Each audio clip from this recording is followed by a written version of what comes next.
Welcome to the Hyphen Indian American Dialogues.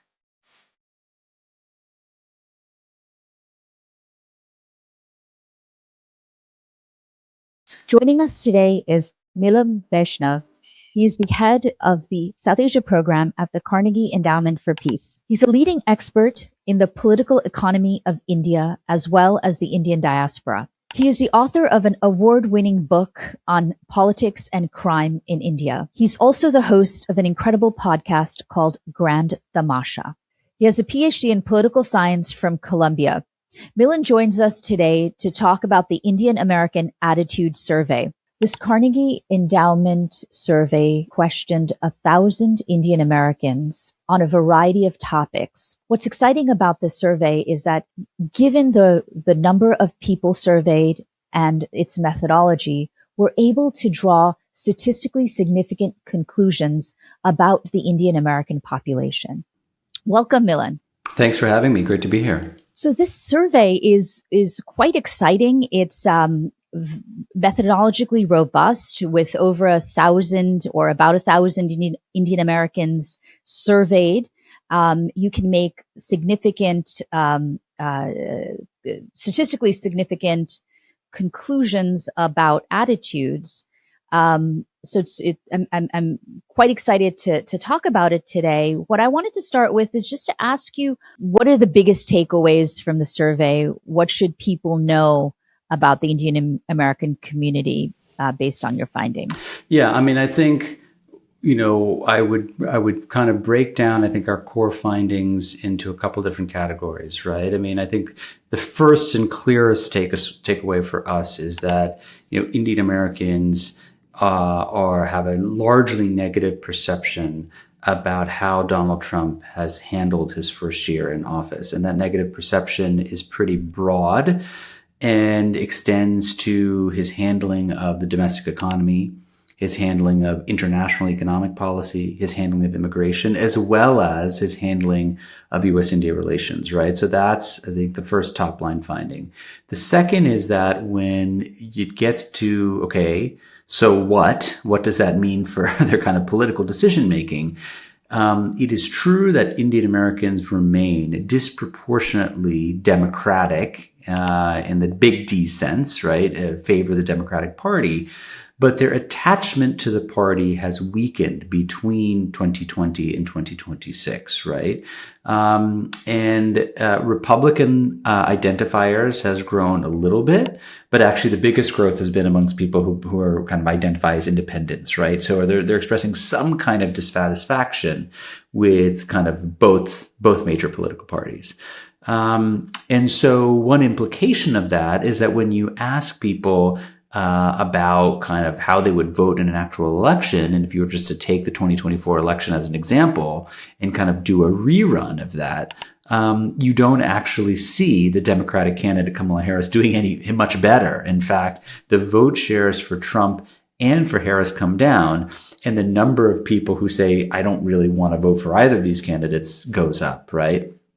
That's really, I think, the core kind of political findings. The other thing, two things I would highlight are one having to do with discrimination, that the report does not, surprisingly to us, detect a statistically significant increase in the share of Indian Americans who have first-person experiences with discrimination on the basis of, their skin color, their country of origin, their gender, their caste, their religion. However, they do report witnessing a lot of online vitriol targeting Indian Americans.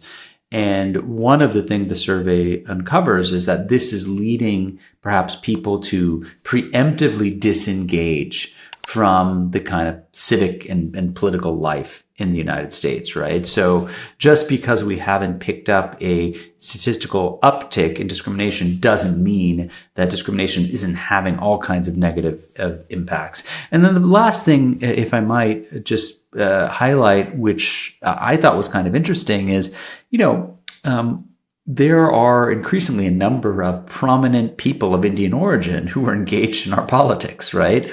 And one of the people who has really, I think, captured people's attention is the new New York City mayor, Zohran Mamdani, who is the child of Indian origin immigrants. And what we find is that actually 7 out of 10 Indian Americans are enthusiastic about Mamdani's election, right? And Mamdani, of course, is famously a democratic socialist. He is, part of the progressive left. Indian Americans tend to be pretty centrist in their ideological orientation, but there's something about Mamdani that has clearly captured their imagination. And so I think that was just a final thing that we found very interesting. I think something to watch in the future. Clearly, this is somebody with a lot of political skill, and a lot of political ambition. What motivated you to do this survey that many people haven't thought of before? First of all, thanks for inviting me, and it's great to be with you again. So this project actually dates back to the year 2020, and it came out of a conversation that I was having with 2 of my friends and collaborators, Devesh Kapoor, who's a professor at Johns Hopkins SAIS, and Sumitra Badrinathn, who at the time was at the University of Pennsylvania. She's now at American University. And Devesh is a longtime scholar of diasporas generally, and the Indian diaspora specifically. He and his co-authors wrote a terrific book that came out in 2016 called The Other 1%, which I think is still the best kind of empirical data-driven look at Indians in America writ large. And, the 3 of us, all Indian origin people living in the United States, just, had a lot of questions about this group, our community, their voting behavior, their connections to India, their kind of lived social realities. And I think the kind of trigger to decide to really do a survey was, if you go back to 2020, President Trump was in office. And there was this question about, whether or not we would see a kind of significant movement of Indian Americans away from the Democratic Party, which has been their traditional home, towards the Republican Party, because Donald Trump was really courting Indian Americans. You will remember in 2019, he famously held that Howdy Modi rally in Houston, Texas, where he appeared on stage with the Indian Prime Minister, with a kind of adoring group of 55,000 Indian Americans in a football stadium in Houston. And there was a concern that I think the Republican Party had sort of put out there that, if a Biden-Harris administration were to come to power, this would not be great for U.S.-India relations or for the community. And so it was a question. People were talking about it. And we decided, let's try and field a survey to see if we could kind of assess that.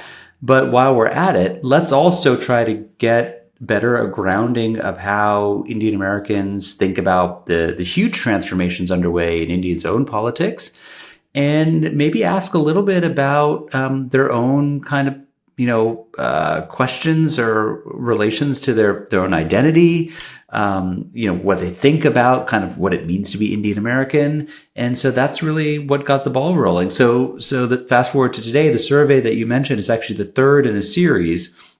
We did a survey in 2020. We did one again in 2024 before that year's presidential election. And now this one that we just did, the survey itself was in the field in December and January. And we just put out the report in late February. So what were your most surprising findings in this survey? You say it's the 3rd compared, potentially to the prior 2. So maybe I'll just give a little bit of context here. We decided to do the survey at this time for a particular reason. It's not close to an election. The midterms are still many months away. But I think there was a feeling that, look, we're approaching the end of the first year of the second Trump administration, and it's been in some ways a head-spinning year. And it's been a head-spinning year for India, for Indians, and for Indian Americans, right? I mean, we've seen, as you know, Sital, a lot of turbulence in the U.S.-India relationship. on account of tariffs, on account of immigration policy, Trump's involvement in the conflict between India and Pakistan. At the same time, we have seen, and there have been lots of reporting on this, a documented spike in anti-Indian, anti-Indian American sentiment online, and a general feeling that this is a time of kind of unease. There's a political backdrop to the story that we were also interested in. I mentioned earlier that Indian Americans have traditionally been one of the most loyal constituencies within the Democratic Party.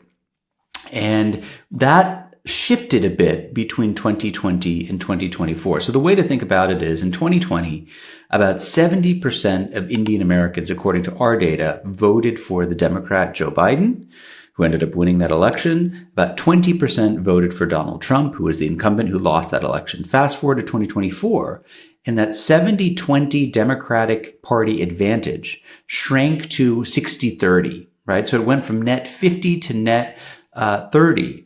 So in other words, a 10 percentage point swing away from the Democrats towards the Republicans.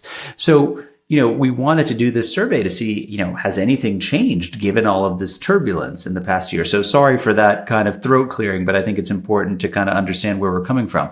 So what were we surprised by? We're surprised by, I think, something that seems somewhat paradoxical, right? On the one hand, Indian Americans offer a hugely negative assessment of Trump's second term, right? So 1 year into his second term, large majorities of Indian Americans disapprove of his job performance, are unhappy with his handling of the economy, are upset about his immigration policies. 7 out of 10 Indian Americans we surveyed report being dissatisfied, right? So that's a very strong disapproval rating. It's much higher than obviously the national average.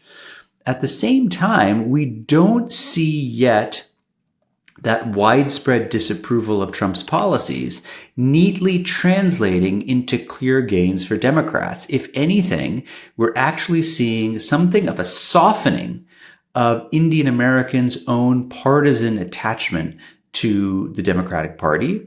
And when you ask them about kind of a hypothetical election, say if you were to redo the 2024 election where we had Vice President Kamala Harris on the ballot on one side and the Democratic Party and Donald Trump, how would you vote? And frankly, fewer people would vote for Trump and for Harris. And there's a big increase in the number of people who are unhappy with both candidates, right? So this has not led to kind of mechanical Democratic gain. So I think that for us was the biggest takeaway. And I think we were somewhat surprised that there wasn't this kind of reflexive move back to the Democratic Party. That's interesting. And I think it also reflects some of the dynamics we're seeing in the United States generally. In particular, you found that, Indian American men were more likely to favor Trump. And that is, of course, generally men have moved towards Trump across America. And plus what you're saying, the lack of enthusiasm for Democrats is we actually don't have a candidate yet who, we don't have one identified because we're not close to a presidential election, close enough. And so I don't think we have a candidate that inspires people yet. Right. But totally right. I mean, I think, look, part of this, and we have to be very transparent and upfront about this, is the fact that, we are doing this survey at a time when we're not on the eve of a major election. And as you rightly said, if we were to redo this in a couple of years when there are a set of Democratic candidates out there who are contesting the presidential primary, or indeed an eventual nominee, we might have a very different story, right? But I do think this survey is picking up something, as you alluded to, that is present in the larger body politic, which is there are a lot of people unhappy with this president, unhappy with the decisions he's making, unhappy with the turn that the Republican Party has made with the MAGA movement. But they are not yet sold on the Democrats as a viable alternative. I think they might be in a bit of a wait and see mode to see who emerges, right? One thing that I found interesting about whom you surveyed was that it includes both sort of U.S. born Indian Americans, foreign born who may be non-citizens, and some of whom may be citizens. Plus, you added this year multiracial groups, and one of at least one of which must identify as Indian. So, how does that affect some of your results in particular questions? I think it might have some impact. Yeah, so it's a really good question. I mean, I think one decision we made, and we have some language about this in the report, is that we adjusted the sample somewhat to account for the fact that we are seeing more interracial marriage in the Indian community, right? And this is something that's kind of clear from census data. The overall numbers are still pretty low. I mean, in fact, even relative to other Asian origin groups, Indian Americans tend to marry less outside of their community, but still, it's something that is becoming more prevalent. And so we adjusted the kind of screening mechanism for people who could take the survey to allow for a greater number of those people, because we do think that segment is going to grow over time. So I think we have to be a little bit cautious in trying to make comparisons over time, right? Because the makeup of the sample is going to be sort of slightly different.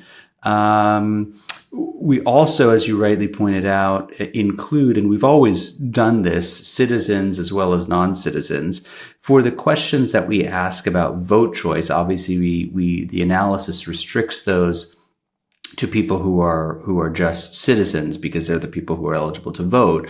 But we think it's important for a whole variety of reasons to also get a sense of how non-citizens are thinking about politics and life, and because they do matter, their voices matter. Obviously, they're important kind of economic actors. They're important members of local communities all around the country. And frankly, right, given the numbers of Indian Americans, many of those people are becoming citizens and becoming naturalized. And so, we didn't want to kind of exclude those people from the sample. Right. So, like, for example, some questions I think, might come out differently would be the particular question you asked about whether the respondents care about sort of India-US relations. And it was surprising to me. I mean, maybe not surprising, but interesting finding that there a small percentage actually are concerned. And of course, that might cash out differently if it was somebody who was born in India versus someone born in the US. 100%. I mean, I think there's two or three things to say on this. One of the consistent findings in the 3 waves of the survey going back to 2020 has been that when you ask people, what is the most important issue for you from an electoral sense in terms of deciding who you're going to vote for, kind of what's top of mind, U.S.-India relations is one of the least popular response options. Foreign policy, national security generally rate very poorly, right? I mean, somewhere in the low single digits in terms of percentage.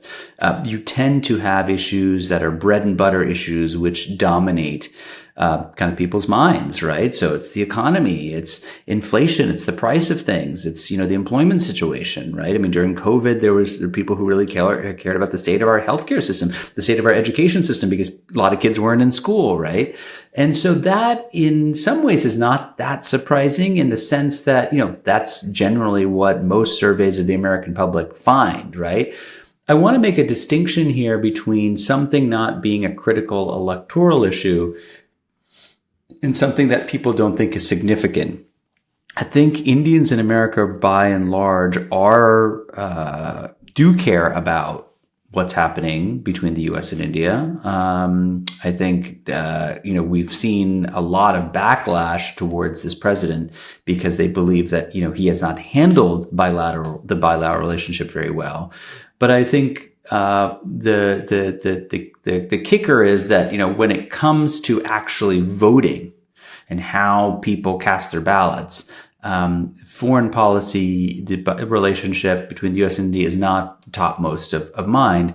Naturally, it is going to matter more for people who are not born in the United States or who are not citizens, in the same way, frankly, that immigration also is a much more pressing issue for people who are either came from India here, as opposed to someone like myself who was born in this country, or people who are not yet citizens, right? So the kind of salience of that issue is higher.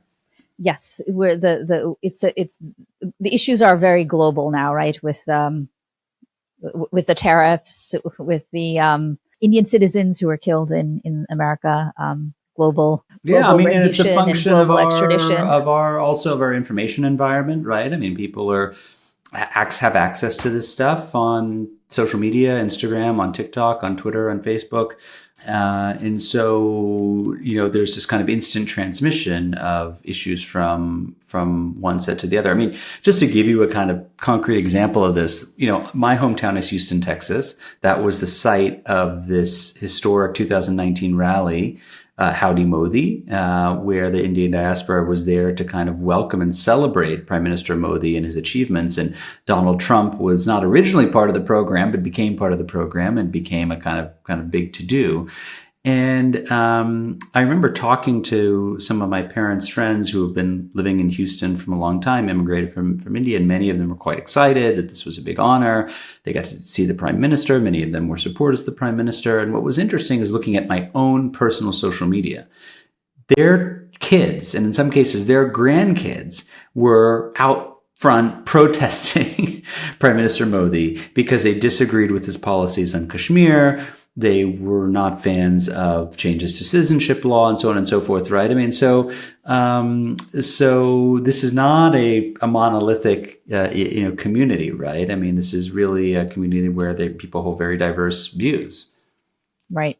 Yes, there's definitely a generational gap in terms of India's policies between the parents and the kids that were born here under a kind of more democratic regime, as you've said, they favored. Yeah, and just like one final note is that you were asking me about how Indian Americans feel about the way Trump has handled relations with India. I think it's worth pointing out that, between kind of 25 to 30% of Indian Americans don't have an opinion on that question, right? So it suggests that this issue does have low salience for many Indian Americans. And I think if you disaggregate the data, what you will find is that question has much lower salience for people who are born in the United States and who haven't immigrated from India themselves.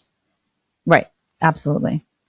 One other finding I wanted to talk to you about and hear more from you about is the idea of discrimination against Indian Americans. I know that there's been quite a lot of online discrimination and hate, just as an example, Satya Nadella, the president of Microsoft, celebrating the victory of the Seattle Seahawks and saying our own team, won. And then all of a sudden the vitriol that followed in his Twitter feed of, well, you're not from Seattle, go back to Hyderabad. That's just one example of the multitude of more disgusting comments that have been made online. But how did your survey capture that? And can you talk about what your findings are? Yeah, I mean, I think so. Here again, this was another, I think, a bit of a surprising finding in a couple of respects. So we have asked questions about people's perceptions of discrimination consistently across these three waves, right? So we've asked them essentially, in the past 12 months, have you felt that you have been a victim of discrimination? And if so, on what grounds, right? So it could be skin color, it could be country of origin, it could be your gender, it could be your caste identity, right? And we kind of give them a set of options. Now, what's interesting is that over these three surveys, there has been statistically zero change in people's first-person exposure to discrimination. It has stayed relatively constant across time, right? Which is pretty interesting, I think. It's not what we would have thought. We would have thought it would have ticked up in this most recent year, right?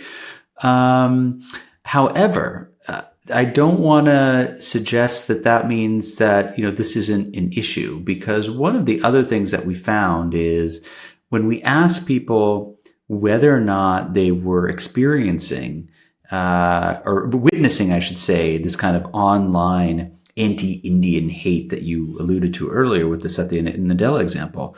Around 50% of people report seeing this kind of stuff on social media, on the internet, often, right? So not everyone is highly online, but about 1 in 2 respondents see that. And then, the other kind of corollary to that is that while we may not be seeing a huge uptick in people's firsthand experiences with their own discrimination against themselves, it is nonetheless perhaps reshaping people's behavior, right? So a significant number of people report preemptively changing how they live, how they speak, how they participate in public life in order to avoid harassment, right? So a large number of people say, I don't want to post comments about politics online because I'm worried about getting doxxed, right? I might even be worried of wearing native Indian dress for, say, a Diwali celebration because that, paints me essentially someone who's different, right? I don't want to kind of put a yard sign in my house about my kind of political views because, that might be a dangerous thing to do. So, the reason I really worry about this is that, it's never a good sign when people are kind of preemptively kind of withdrawing from the public square, right? For fear that, engaging might have some really nasty outcomes. Yeah, I mean, and I would argue, right, there's a direct connection between the online vitriol as well as the negative political environment for all immigrants in this country. Brown people are lumped into one category, as understandably we ought to be, we are, whatever the case may be. So there's a direct connection, right, between all of that and how people are reacting. And to me, that is a form of reaction to discrimination. It is a form of discrimination when you feel that you can't be yourself in a country, or you have to change your behavior or hide who you are to not get physically harassed. Yeah, absolutely. And the analogy that I always think about, and this comes up in a lot of different contexts, increasingly, sadly, it's coming up in the United States context, is, we have this debate about censorship, right? We're seeing governments all over the world increasingly resort to all kinds of tools, legal, new laws, regulatory rules and provisions to kind of clamp down on speech. But in fact, in parallel, what we are seeing is people who are just, again, restricting what they say for fear of being penalized or punished, right? So in other words, it's not overt state censorship, but it is essentially self-censorship, right? And that is very pernicious, because where does that end? How do you even measure it, right? It's kind of like the dog that didn't bark, right? So it's like the editor who doesn't assign the news story, the person who doesn't post their view, the civil society, representative who doesn't decide to tackle an interesting corruption story because they're worried about what it might mean. I think I agree. I mean, that is we would call that a form of a kind of democratic deficit.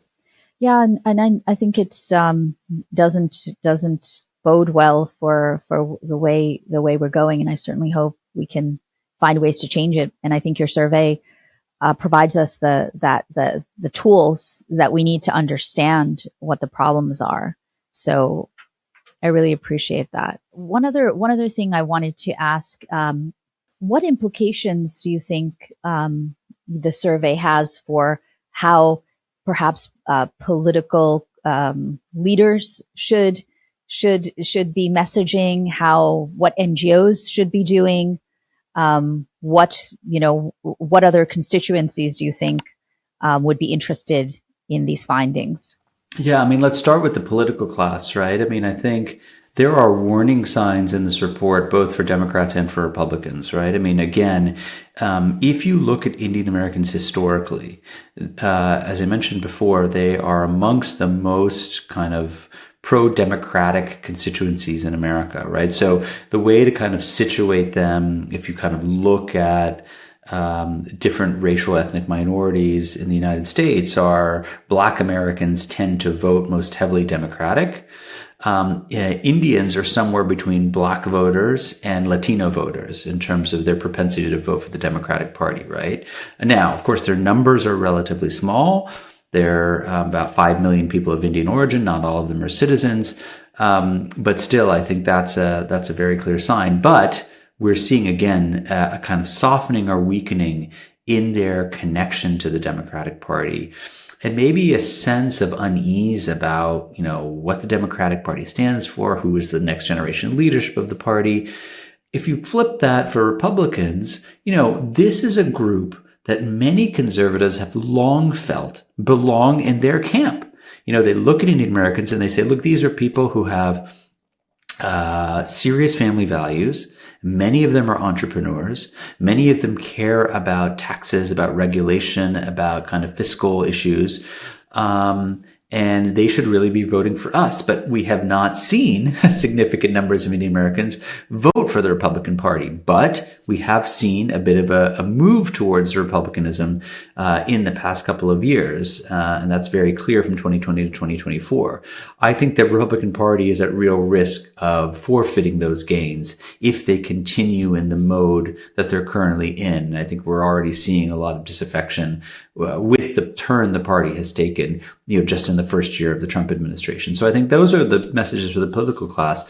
I think for broader kind of civil society is, we hope that these results will provide a data point for them to also make the case to their civic, their community, their political leaders that, I think sometimes there is a belief that because Indian Americans have done so well in economic terms, they've done so well in career terms, they've integrated so well into the kind of American fabric that it really plays into this kind of model minority myth, right? But that has not insulated Indian Americans from being victims of discrimination and kind of anti-Indian targeting, right? And I think it's important for people to kind of make that point, because I think it's very easy to say, well, that's not really a problem. These are people who are doing well in society. And I think in many socioeconomic ways, they are doing well. But again, I think this is something to worry about.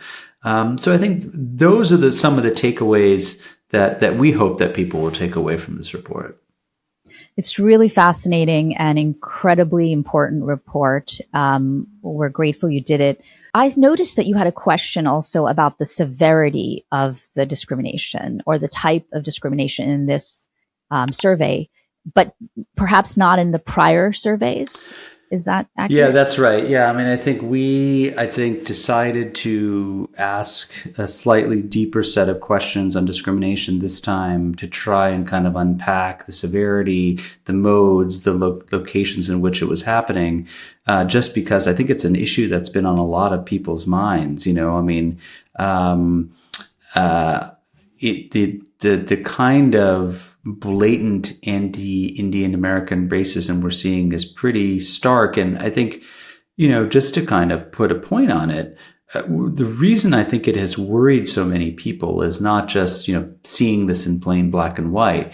It is that many political leaders are refusing to condemn that kind of language, right? Or refusing to disassociate their political colleagues, their political supporters, right? And so I think there's a feeling that a lot of people are frankly just kind of looking the other way. And I think that gives people a lot of pause.